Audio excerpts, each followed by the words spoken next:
Thinking back, like a couple of years ago when I was learning to drive my bike, right? I was so afraid to take the jump, so afraid to take the bike. It's a push bike, it's a normal bike, like when I was a child, right? When I was learning to ride the bike, I remember that was so exciting.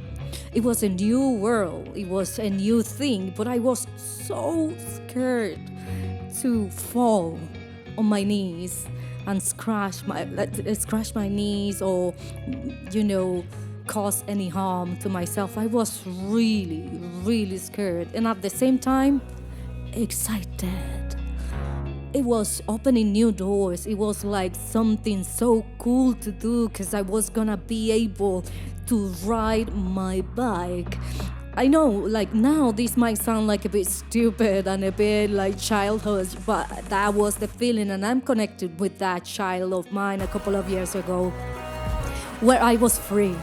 I was really scared to fall and scratch myself and, cause myself some harm, but I was there. I was showing up. And I remember to have done this with my brothers, and they were encouraging me to do it while they were learning too. So something I remember was my first time when I got that bike. It was a bit rusty, and I remember black tires and a bit red on the body, like color red.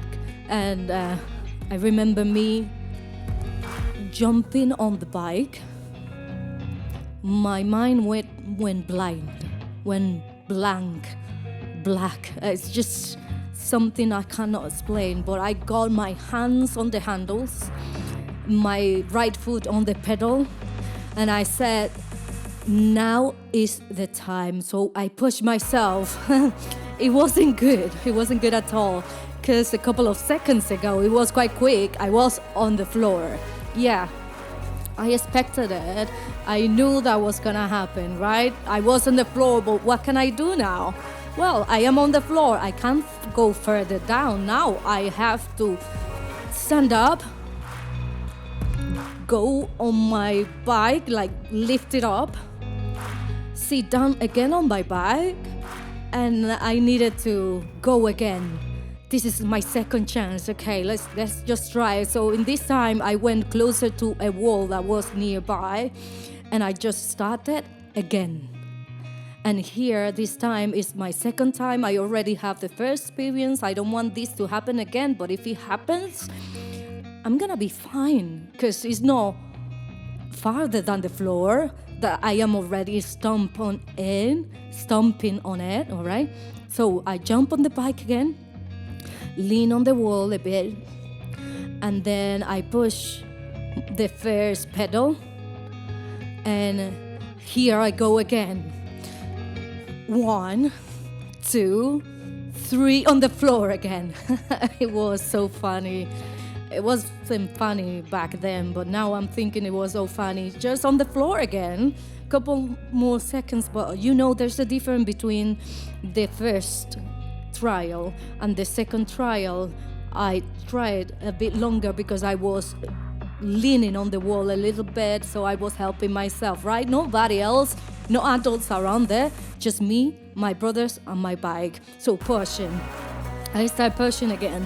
And I remember to be so afraid. I was shaking the pedals. The bike itself was shaking, but I am trying again. I was on the floor again. I fall like 5, 4, 7 times the first time, but at the 8th time, I was doing better. It was shaky, still shaky, but I was doing it better. This time I feel more confident. Yes, I have scars on my knees. I still have them today, guys. I still have these scars of my knees. But those scars are the resemblance, the proof that I went through something significant to get something even more significant out of it. I went through pain, I went through these difficulties, my mind questioning it, the incredible fear of being on the bike for the first time, but this is it. I want to get something. Yes, I learned to ride a bike. And it is even today where I go on my bike and I start doing something, some exercise, something that I enjoy. Because see, here's the thing. Some things will cause you pain, will cause you uncertainty, will cause you sadness.